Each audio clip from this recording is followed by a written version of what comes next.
Hello brother. Nah, yang bilang air jakaba kalau dikasih kapur sirih itu mikrobanya mati. Jangankan mikrobanya, bro, lo aja kalau dimasukin aja mati. Gini, kalau berpikir itu cerdas ya. Kalau cuma ada 1 sendok, 2 sendok, ataupun 3 sendok, nggak akan membuat mikroba mati. Karena apa? Ada skala pembanding. Skala pembandingnya apa? Air, ya kan? Bisa paham ya? Seharusnya saya katakan seperti ini, kalau Anda cerdas itu sudah paham. Nah, begini, cara mudahnya seperti ini. Kalau kita membuat jakaba, ya kan? Ini yang saya kasih. Kalau airnya cuma 30 liter, taruhlah ini 30 liter. Dan kamu kasih kapur sirihnya 5 kilo. Jangankan mikroba, kamu masuk aja mati. Nah, bisa dipahami kan? Mari, kalau ngaji itu nggak usah pakai otot. Kita pakai feel. Nah, tandanya apa? Nggak mati.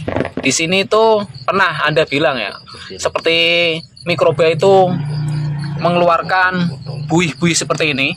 Itu gasnya, dia itu makan, dia itu kentut, dia itu berak. Harusnya Anda paham dari sini. Di eksperimen terdahulu sudah kita jelaskan. Kalau pemberian kapur sirih itu airnya saja. Di situ yang sudah dingin, sudah disimpan 24 jam. Jadi biar Anda paham di sini. Mari kalau ngaji itu bersama Berandal Kebun, mau cara alus, oke. Cara selon, oke. Kalau sama Berandal Kebun tak layani, mau ke kebun tak layani, bos. Jadi kalau petaninya Berandal Kebun nggak akan terpengaruh hal-hal seperti itu.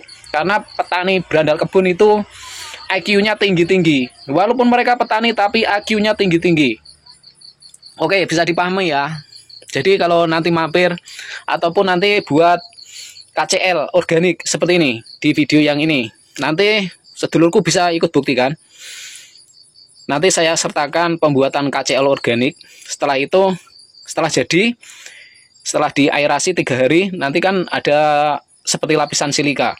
Nanti kasih lagi, ambil airnya separuh, beri air jakaba separuh, dan tambahkan buah-buahan, baik itu buah durian atau buah nanas atau buah pisang, ya kira-kira 5 kilo masukkan, dan lihat apa yang terjadi.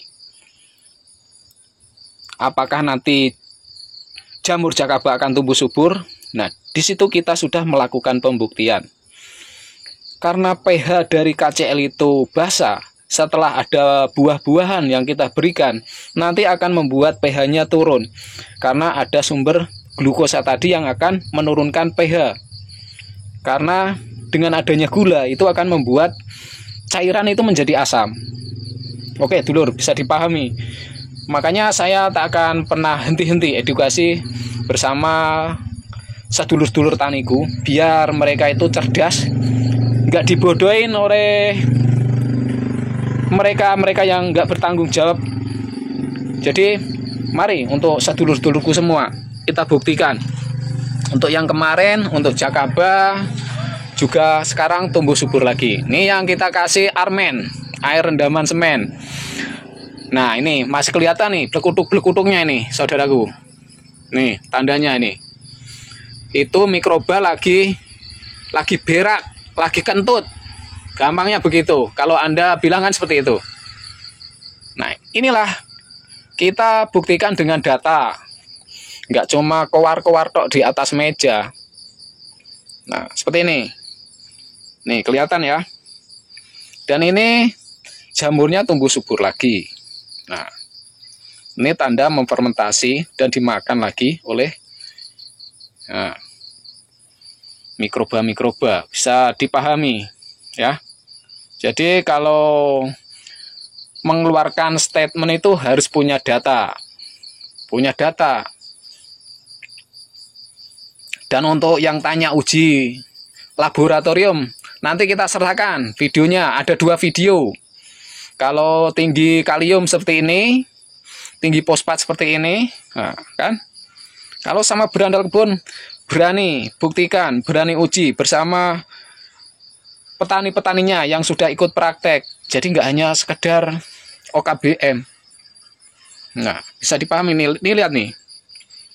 Ini tanda mikrobanya aktif. Nah, tentu Anda pernah mengeluarkan statement ya.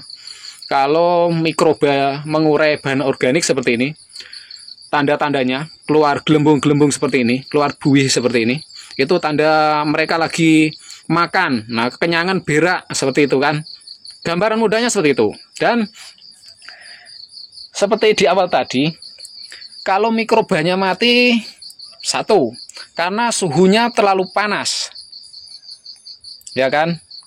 Karena kapur sirih yang aktif itu panas. Kita sudah ajarkan di video yang ini cara pembuatan FUKA, fungisida kapur gamping. Jadi marilah ngaji ilmu itu jangan pakai otot. Ngaji itu pakai perasaan, pakai soul, gitu loh dulur.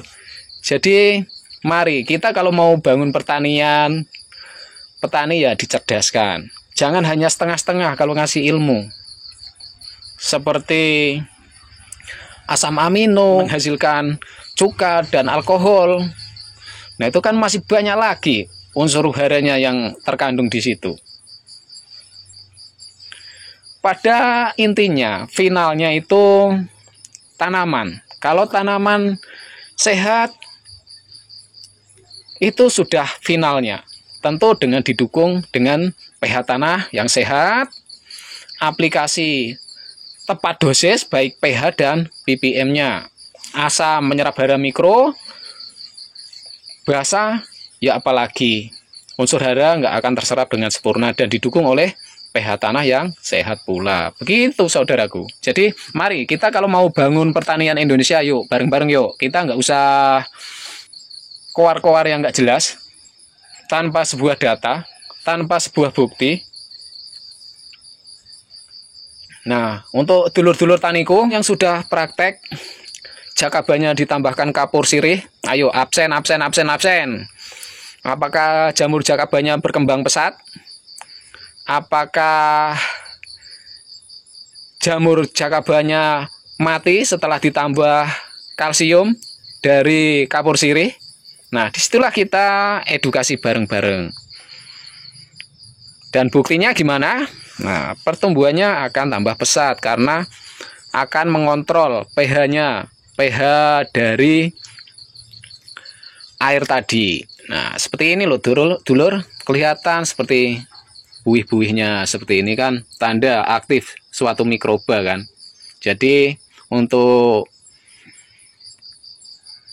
penambahan kapur sirih kepada air jakaba itu membuat mikrobanya mati itu nggak berdasar. Jadi yuk kalau mau bangun pertanian yuk bareng-bareng aja, nggak usah ngasih statement yang nggak jelas. Dan kalau dulur-dulur tani memberi kalsium, sumber kalsium, nanti saat kita aplikasikan ke tanaman itu akan cepat meregenerasi sel-sel tanaman.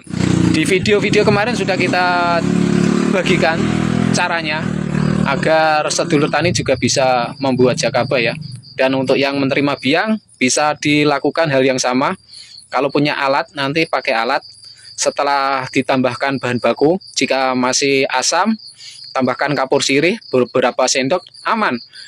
Walaupun nanti masih aktif, kalau cuma 2 sendok, 3 sendok, 4 sendok, aman.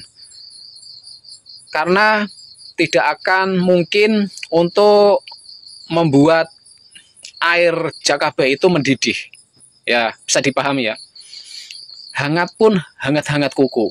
Beda kalau taruhlah 1 ember ini, kita kasih 2 kilo, jangankan mikroba, tangan kita masuk ke sini, bisa leleh, ataupun bisa melepuh kan. Nah, gambaran mudahnya seperti itu dulur. Jadi, stop lagi pembodohan-pembodohan untuk petani. Stop lagi edukasi-edukasi yang nggak jelas. Yuk, dulurku semua ikut praktek. Nanti saya sertakan 2 video untuk membuat KCL organik. Setelah itu berikan buah-buahan seperti ini. Ada sawo, ada nanas, ada kalau ada buah durian, ada kulit kakao, silakan ditambahkan dan silakan dibuktikan. Nah, saya akhiri saja video kita kali ini. Bila taufik wal hidayah wal barokah wal inayah. Assalamualaikum warahmatullahi wabarakatuh.